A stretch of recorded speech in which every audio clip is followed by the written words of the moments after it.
Welcome to our channel. Today we're going to show you how to stream Peacock Premium on your Samsung Smart TV.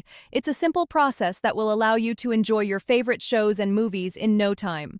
First, make sure your Samsung Smart TV is connected to the internet. Go to the home screen and navigate to the App Store. Search for the Peacock app and click on it to download and install it. Once the app is installed, open it and either sign in or create a new account if you don't have one yet. You may need to enter a code displayed on your TV screen on a browser to link your account. After successfully linking your account, you'll have access to all the content available on Peacock Premium. Next, browse through the vast library of TV shows, movies, and exclusive content that Peacock has to offer. You can use the search function to find something specific or explore the different categories to discover something new. When you find something you want to watch, simply click on it, and it will start playing immediately. You can also create a watch list to keep track of all the shows and movies you want to watch later. Simply click on the Add to Watch List button next to the title, and it will be saved for you to easily access later.